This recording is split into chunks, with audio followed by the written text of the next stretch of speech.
এবার দেবলীনাকে কিডন্যাপ করে তার মুখ থেকে সমস্ত সত্যি বের করে সেটি ভিডিও করে নিয়ে দেবীমাকে দেখালো কুসুম। হ্যাঁ সুপ্রিয় দর্শক, কুসুম ধারাবাহিকের নতুন পর্বে আমরা এমনটাই দেখতে পারবো। বিস্তারিত জানতে চাইলে এখনই এই ভিডিওটা একটি লাইক দিয়ে চ্যানেলটিকে সাবস্ক্রাইব করে একদম শেষ পর্যন্ত দেখতে থাকুন। গল্পের শুরুতেই আমরা সবাই দেখতে পাই যে দেবলীনা যখন রুশানকে টাকা দেয় এবং তার মুখ চুপ রাখতে বলে, তারপর যখন দেবলীনা তাকে একটু শাসিয়ে চলে যায়, তখন তো আমরা দেখতে পাই যে আয়ুষ রুশানকে ধরে ফেলে।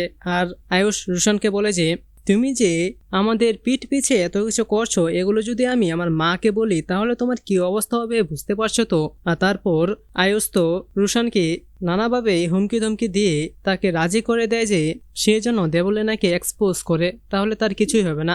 আর আয়ুষের কথাই তো রুশান রাজি হয়ে যায়। আর তারপর আমরা দেখতে পারবো যে আয়ুষ, কুসুম এবং রুশানরা মিলে একটি প্ল্যান বানায়, যে প্ল্যানে তারা দেবলীনাকে রাস্তা থেকে কিডন্যাপ করবে আর তারপর একটি জায়গায় বন্দি করে রাখবে এবং সেখানে ক্যামেরা নিয়ে হাজির হয়ে যাবে কুসুম, আয়ুষরা।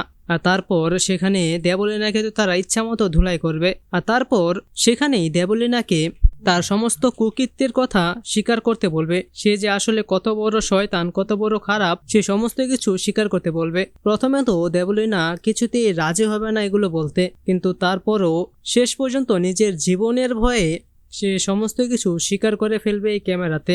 আর তারপর আমরা দেখতে পারবো যে সে ভিডিওটি নিয়ে গিয়ে কুসুম সরাসরি চলে যাবে দেবীমার কাছে। আর তারপর ইন্দ্রাণীকে ওই ভিডিওটি দেখানোর পর ইন্দ্রাণী তো এতদিন পর বুঝতে পারবে যে সে আসলে কত বড় একটি ভুল করতে যাচ্ছিল।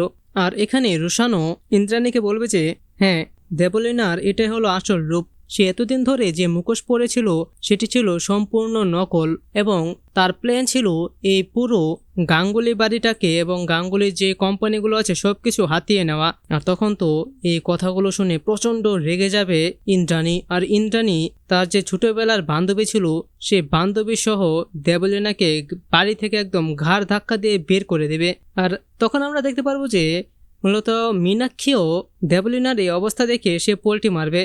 সে তখন কুসুমদের পক্ষে চলে আসবে। সেও তখন দেবলীনার নামে উল্টো পাল্টা বলতে থাকবে, সমস্ত কিছু বলতে থাকবে যে দেবলীনা এতদিন যা যা করেছিল সমস্ত কিছু। তো সুপ্রিয় দর্শক, এভাবেই যদি দেবলীনাকে এক্সপোজ করা হয় সকলের সামনে তাহলে আপনারা সবাই খুশি হবেন। তো আপনারাও এরকমটাই চান? তো আপনারা যদি এরকমটাই চেয়ে থাকেন তাহলে সেটি নিচে কমেন্টে জানিয়ে দিন এবং কেমন লাগলো আপনাদের এই প্রোমোটি সেটিও নিচে কমেন্টে জানাতে ভুলবেন না। আর যদি ভালো লেগে থাকে তাহলে এখনই ভিডিওটা একটি লাইক দিয়ে দিন। আর এরকমই কুসুম সহ সকল ধারাবাহিকের আপডেট সবার আগে পেতে চাইলে এখনই আমাদের এই চ্যানেলটিকে সাবস্ক্রাইব করে দিন। ধন্যবাদ সবাইকে।